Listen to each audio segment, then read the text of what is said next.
बच्चों आज हम लोग इंग्लिश पढ़ेंगे।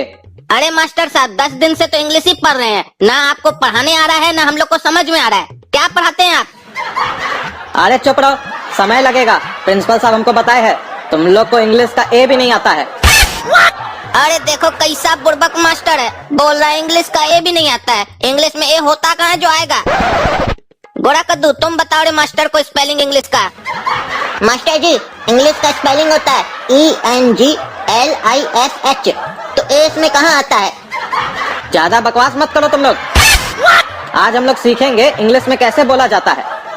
हाँ तो मास्टर साहब इंग्लिश में बोला ही जाता है, डांस थोड़ी ना किया जाता है।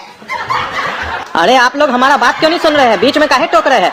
ऐसे कीजिएगा तो हम पढ़ाएंगे नहीं आप लोग को। तो इंग्लिश बोलने से पहले हमें वोकैबुलरी सीखना होगा, क्योंकि बिना वोकैब के आप इंग्लिश नहीं बोल सकते हैं। तो आज मैं आपको कुछ वर्ड मीनिंग्स याद करवाऊंगा।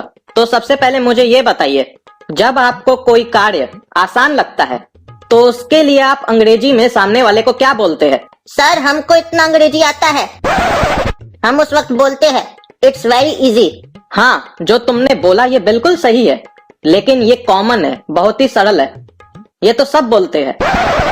तो जो सब करते हैं वो हमें नहीं करना है, हमें कुछ हट के करना है। तो आज से आप लोग वेरी इजी की जगह डक सूप का इस्तेमाल कीजिए। डक सूप का भी मतलब बहुत आसान होता है। तो अगर आप इस शब्द का किसी के सामने इस्तेमाल कीजिएगा तो सामने वाला आपको अंग्रेजी का मास्टर समझेगा। अच्छा मास्टर साहब, कहीं इसी शब्द का इस्तेमाल आप प्रिंसिपल साहब के सामने तो नहीं किए थे, ताकि प्रिंसिपल साहब भी समझे आप अंग्रेजी का मास्टर है? अरे नहीं नहीं, क्या बोल रहे हो ये? हमको पूरा अंग्रेजी आता है। अगर सर हम लोग ये जो आप बता रहे हैं डक सूप, इसका इस्तेमाल करेंगे वेरी इजी की जगह, तो होटल वगैरह में अगर हम लोग बोल दिए डक सूप, तो होटल का जो वेटर है बोलेंगे टोमेटो सूप लाने, तो बत्तख का सूप लाकर देगा हम लोग को। ये अंग्रेजी नहीं चाहिए हम लोग को, हम लोग वेरी इजी ही बोलेंगे। अरे ऐसा थोड़ी ना होता है। ऐसे भी मास्टर साहब हमको अंग्रेजी हिंदी से कम पसंद आता है। देखिए वहाँ दीवार पर क्या लिखा है? क्या लिखा है? आई लव यू लिखा है। हाँ तो बताइए, ये जो आई लव यू लिखा है लड़का लिखा है कि लड़की लिखी है? अरे इसमें उसका नाम थोड़ी ना लिखा है जो हमको पता चलेगा कौन लिखा है। इसीलिए तो हमको अंग्रेजी पसंद नहीं है। अगर यहीं पर हिंदी में लिखा होता मैं तुमसे प्यार करता हूँ या मैं तुमसे प्यार करती हूँ, तो कोई भी बता देता कि ये कौन लिखा है, लड़का लिखा है कि लड़की।